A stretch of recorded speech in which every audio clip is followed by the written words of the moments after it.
аудитория на zapernik.com. Намираме се в пернишкото село Богданов дол, където се очаква да дойдат пари за справяне на щети от земетресението и пари ще бъдат дадени за ремонт на това училище. Хубаво, радваме се. Добър ден! От колко време горе-долу не работи училището? Мило дете, много отдавна не работи. Как така, 20 години сигурно. 20 години? Добре, смятате ли, че е редно да се дават пари за справяне на щети от земетресението за училище? Как не? Ама това е неработещо училище. Няма значение, тази сграда може да се използва за друго. Ние не трябва да разваляме какво имаме. Дайте да го подобриме и да се... Ясно. Не се разваля, как? Да се използва искаме. Това е голема сграда и тук ни е красотата на селото. Имате ли други проблеми тук в селото? Някой от земетресението нещо да е станало, което трябва да се оправи?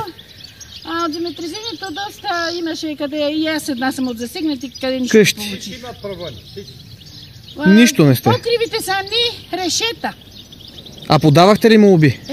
Пусках молба и даже и на дело ходих, препращахме на Върховен съд, тази вдовица с двойна пареза на краката, къде иде? И що да правим? Аз не искам пари. Аз исках, ако имаше някаква фирма, която прави ремонта, да ми отремонтират покрива, мен пари не ми трябва. И още сте така с... Аз съм накачила котленки отгоре, има 20. Една вечер туп, некъде нещо туп. Знам, че ме снимаш. Тупа и станах по главата ми ударим. Леглото, между печката и леглото ми тече укъщи. Два един човечец на моя чичове търва сват от Македонско по смени ма вика, много е, че ти тече.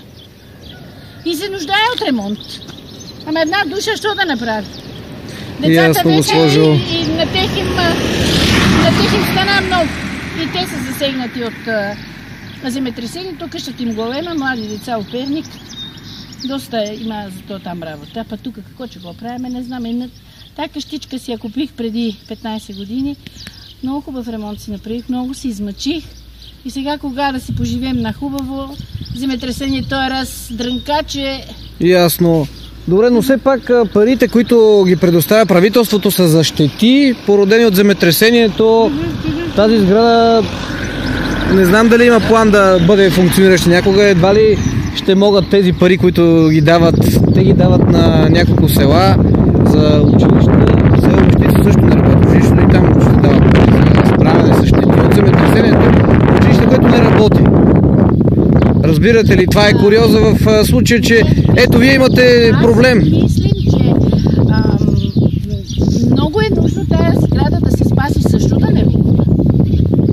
Толкова сграда тя ще бъде използваема. Тя ще бъде използваема.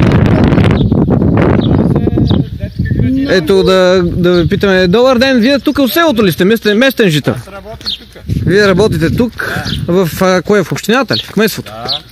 Вие сте в кметството. Добре, как е коментара ви, господине, за това, че правителството превежда пари за сгради, които са в такова състояние, под предлог за справяне за щети от земетресението? Така, значи нашия кмет е предприемал много добро решение. Тая опасна сграда, той затова бута до половината и прави детска градина тук. Разбираш? Тя е опасна. И той е предприемал да рухне до първия етаж, да направи и да заздрави. Прави плочи, глупости. Ние затова бутаме сега и правим такива работи. И дали че стане детска градина или нещо друго, не знам. Ясно. Много умен човек. Евала му. Вие сте работник тук на обект? Да, и не съм от тук аз. Но евала му. Какво правите? Махате тухли ли, виждам, че? Махаме покрива, махаме тухли и тук се бие плоча. Ето тук се блъска, разбираш? Смятате ли, че още нещо трябва да се направи? Виждаме, че външната фасада, ето там виждаме, че тухлите са си за смяна. Тук на първия етаж. Това ще измаля, то се бута до тук, разбираш? Ето козика къде е на терасата. Това се блъска. Да, но на първия етаж тухлите, които са... Това блъска и прави нова плоча. Прави нова сграда. Разбираш? Евала му на кмета. Евала му. Ясно, Премал е човек, господине. и че прави, значи, което го е рекъл и това, което го говори, стига да му отпуснат финанси сега, не знам. Той с него и собствени пари не мога да направи. Евала му. Ясно, благодаря. Да.